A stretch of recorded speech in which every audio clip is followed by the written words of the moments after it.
the channel Hum of Programming. In today's session, we will improve the look and feel of the web page that we have created in yesterday's session. And we will learn how to add H over effects using CSS and how to include drop-down list inside a menu bar, right? After that, we will learn about form processing in HTML, right? Before going into the session, if you have not subscribed to our channel, kindly subscribe and don't forget to press the bell icon. Yes, let's get started. So once again, just run the page that we have created in last session. This is the output that we have got in the last session, right? Just we will improve the look and feel of this particular web page. What we will do in this particular session is we will add H over effect, right? Here H over effect means the action that takes place when the mouse pointer is on some particular HTML element. Here I am placing the mouse pointer on home menu, right? So while placing the mouse pointer on particular HTML element, we can change the look and feel of that particular element. For example, we can make the element to move up and down, or we can change the background color and text color. Like this we can do some kind of animations, right? Yes, let's start with this. So this is a top bar CSS properties, right? So if you want to change the background color, you can change the background color of your top bar. So what we have to do is we have to add H over effect for this menu bar section, right? Just move back to your menu bar section. So this is our menu bar section, right? Here menu right is our class in which we are having some anchor tags for placing our navigation links. That is, we are having these navigation links: home, about us, services, contact us and blog, right? These 5 navigation links are inside the menu right class, right?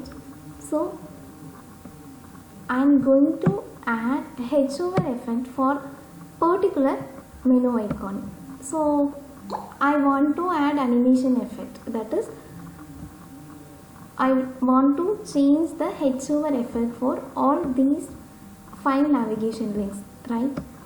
So to do so, menu right is our class. On clicking on menu right navigation class, so here our anchor tags are placed inside LI, right? So each navigation link is provided inside a LI tag. So when the user hovers on LI tag, that has to be animated or some event action has to be there, right?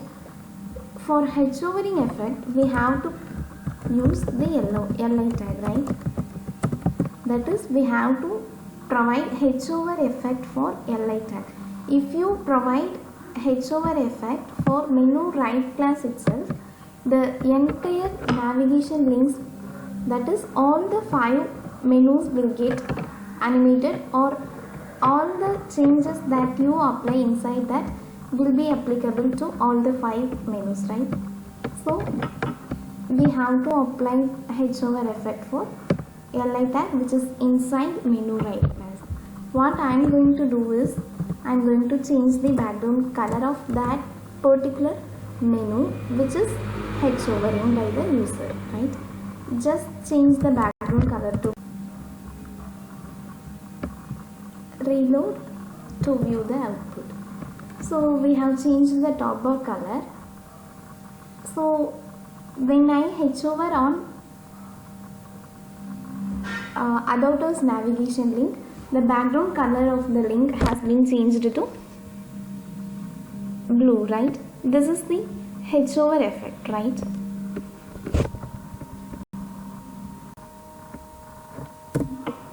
So to change the text color during H over, the text is inside anchor tag. So when the user H overs on the particular text, we have to change the color for anchor tag. Similarly, when you write inside that li, inside that a, which is your anchor tag. So here change the color to white, right?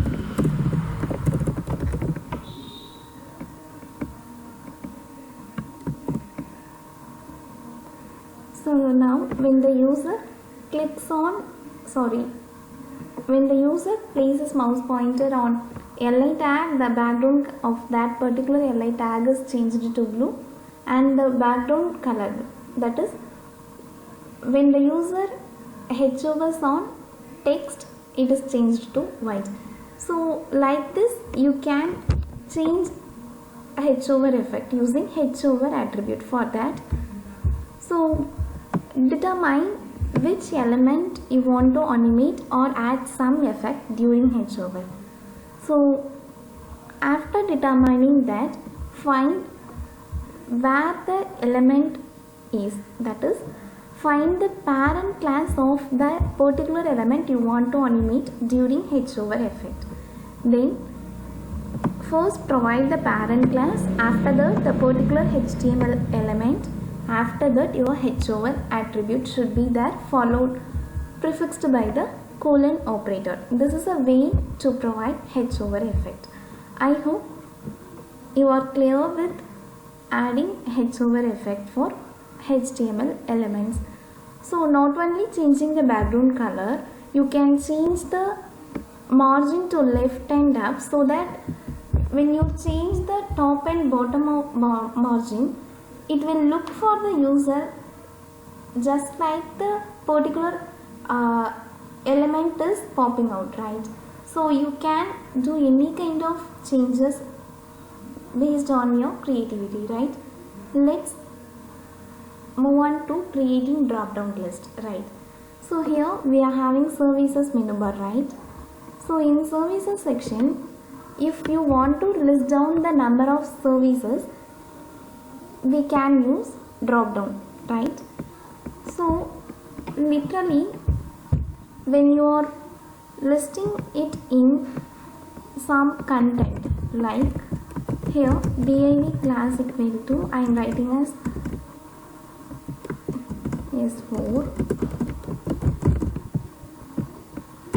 So when we list down the services, so for listing we will use unordered list tag or ordered list tag. Inside that we will use li tag, right? Basic services, right? Now if you want to include the list of basic services you are providing, you will have to indent and write, right? This is a way we will use in normal essay writing or normal day-to-day life, right? This is a way we are listing out our services. So here also, just to know this, we want to add services inside services tab, right?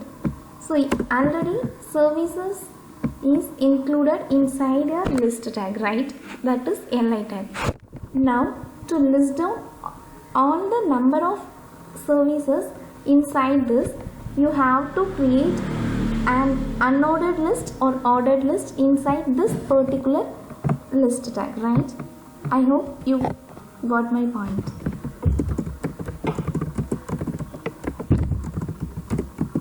So I want to provide sublist of item for this particular li tag. Hence, inside that particular li tag, I am creating an unordered list, right? So here, as usual, you can use li tag to provide your services, right? So to be proper, you can use anchor tag and link that, right? For now, I am just writing service 1 and service 2, right? So just save this and run your program. Here what happened is, we have provided service 1 and service 2 inside services tab, right? Hence, just service 1 and 2 are showing below service menu bar, right? So this is not a way we are expecting, right? What we are expecting is, when the user heads over on services menu, this service 1 and service 2 should be displayed. Before heads overing or after heads overing, this should be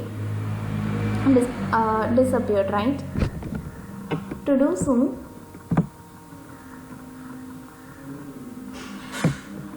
let's provide a class for this particular URL as services drop down, right?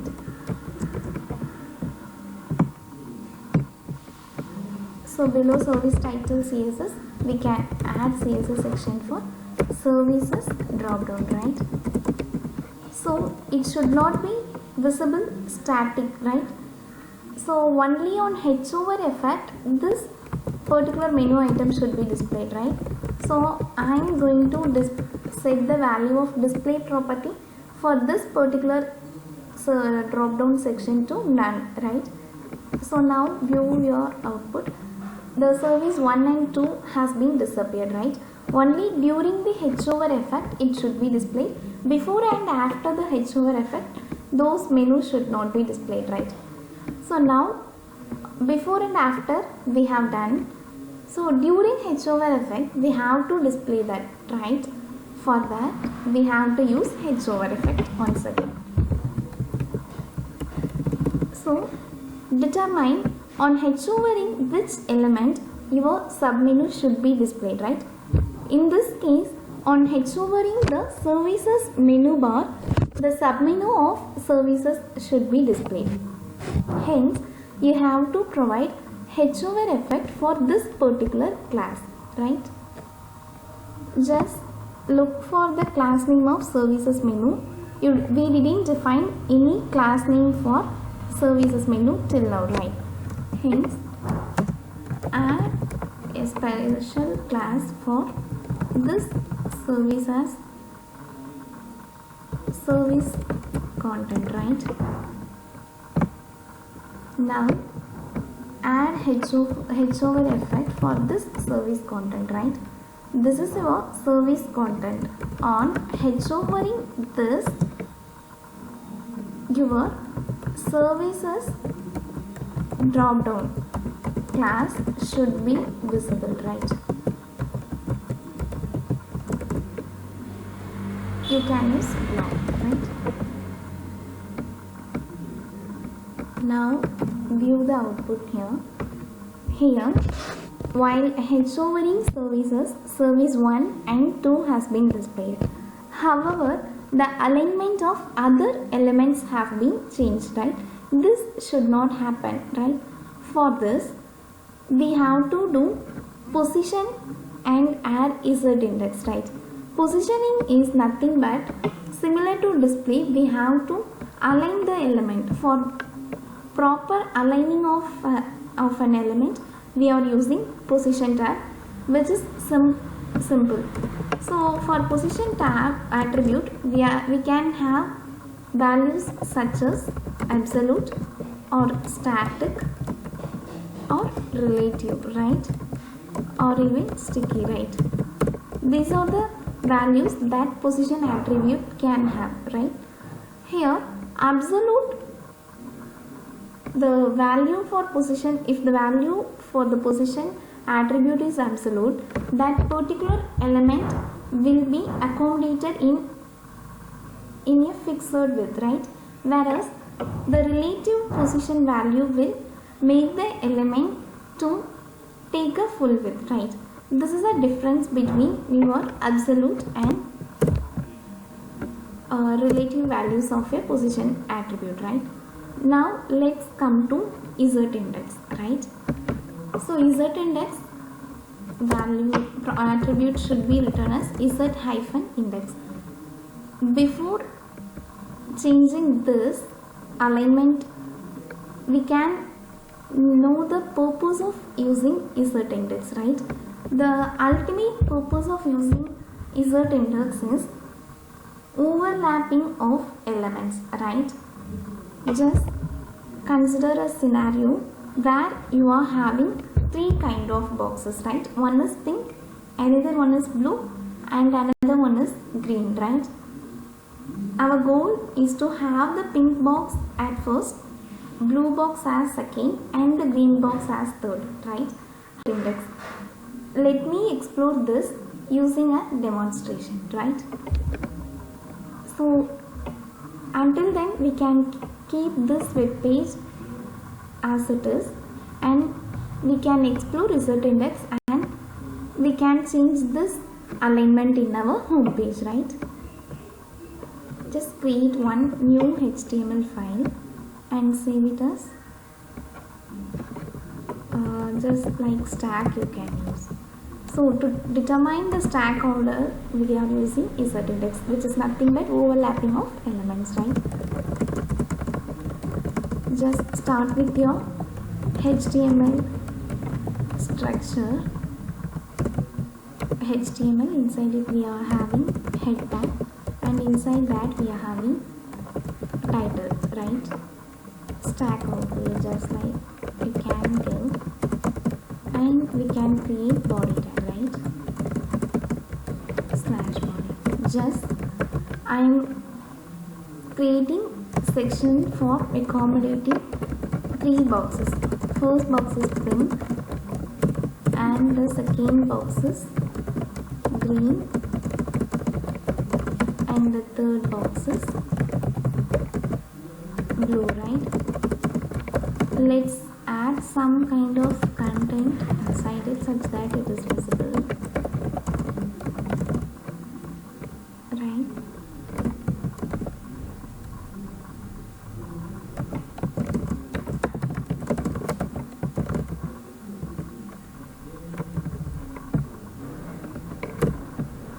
So inside blue we can write as heading 1 and value as blue, right?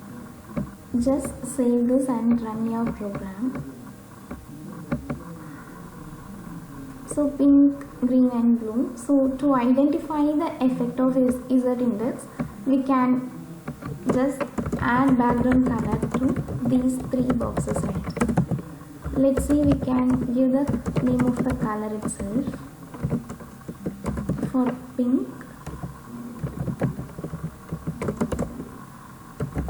let it be pink itself. Alright. Similarly, we can provide some styles for green and blue boxes.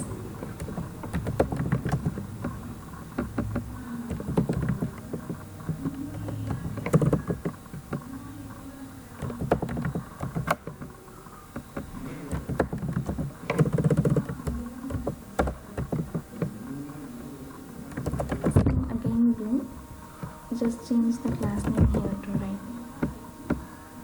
We didn't have any position or z index values till now, right? Just run the program.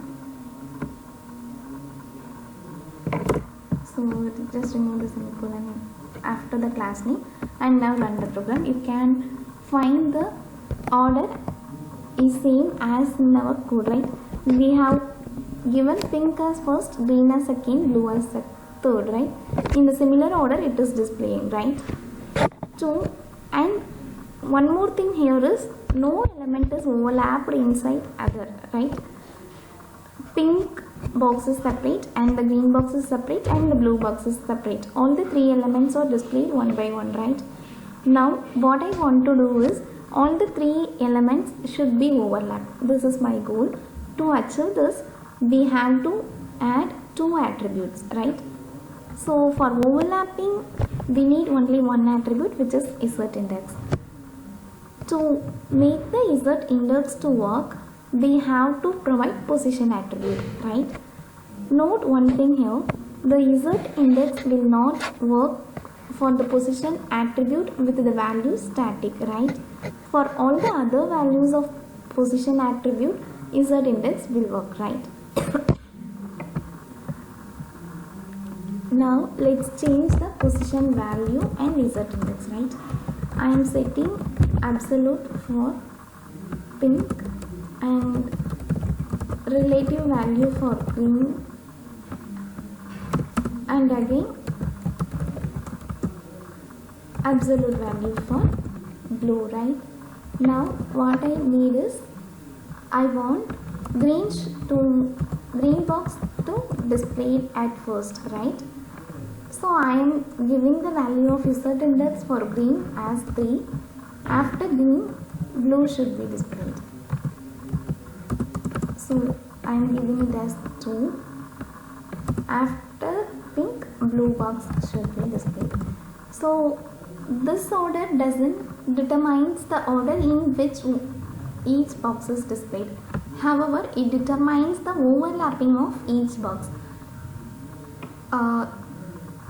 Pink box will overlap green box and the blue box will overlap pink box. This will be our output, right? Let's read in our program. Here, green box is displayed first. However, pink box overlaps that green box and blue box overlap this pink box, right? This is the purpose of using z index, right? Let's examine this in our home page too, right?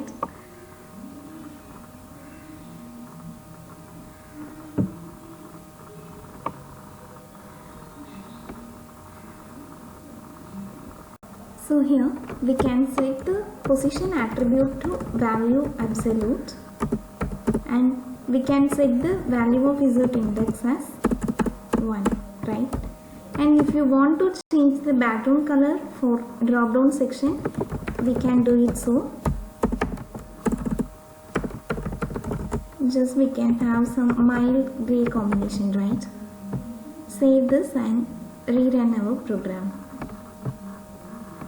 This is our home page, right? So when we head over on services section, service 1 and service 2 drop down is shown. If you want to adjust the margin for drop down box, you can do it, right? So in the similar name here, you just want to specify after background. If you want to adjust the margins, you can do it here. Just set the approximate value in inspect mode. Once it is aligned properly, you can use that margin, right? So this is all about creating drop down menus in HTML. With this we can conclude this session, and in the next session we can learn about form processing in HTML and how to process your form and how to add client-side validation to your form using JavaScript. All these things we will learn in next session, right? Until then, stay tuned with Home of Programming. If you have not subscribed to our channel, kindly subscribe and don't forget to press the bell icon so that you will get instant updates about our channel. Thank you.